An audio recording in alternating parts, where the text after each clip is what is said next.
Hello and welcome to another edition of Yes 101's Visual Radio for the Newsfirst team. I'm Dithmini De Silva. Newsfirst headline. In local news, SriLankan Airlines restructuring bid deadline extended by 45 days. Government to absorb $500 million debt. Railway unions announced 24-hour token strike over salary cuts. In news overseas, at least 35 died due to surprise snowfall and heavy rains in Pakistan. And in cricket, Doug Watson returns as Scotland head coach. The news in detail.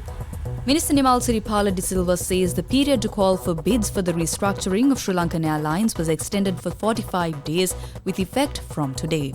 He also added that the government will absorb the $500 million outstanding debt by SriLankan Airlines. The restructuring unit has got a letter from IFC. IFC is an organization nominated by the World Bank Group for helping us in the restructuring process of the Sri Lankan Airlines with more transparency and diligently.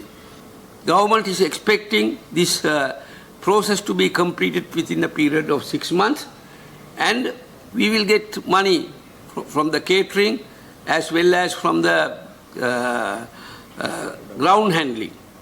And we are confident that we will be able to get more than 500 million from restructuring this airline. Moving on to more local news. Several railway unions have declared their intention to stage a 24-hour token strike beginning at 12 midnight today. The strike is in protest against reductions in their salaries. The unions are voicing their strong objection to the salary cuts imposed by the authorities. The strike will witness the participation of railway controllers, drivers and supervisory officers. Now, Secretary of one of the unions, K.D. Prasad, said, despite engaging in discussions with the relevant authorities, the unions have not received a satisfactory response to their concerns. The strike is expected to disrupt rail services across the country during the specified 24-hour period. International news. Moving on to international news.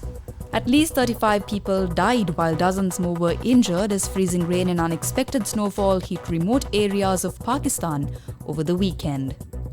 Now, 22 children were among the fatalities, many of whom were crushed in landslides that buried their homes, according to the disaster management authorities. The extreme weather hit Pakistan's northern and western regions, clogging roads and damaging hundreds of houses. Sports news. Now moving on to sports news. South African Doug Watson has been named head coach of the Scotland men's team after a successful period in interim charge last summer.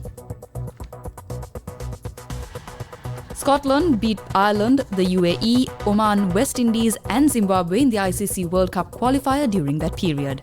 They then won the T20 World Cup Europe qualifier, which secured their passage to this summer's T20 World Cup in West Indies and the United States. And that's a wrap of this edition of Yes 101's Visual Radio. Thank you for watching.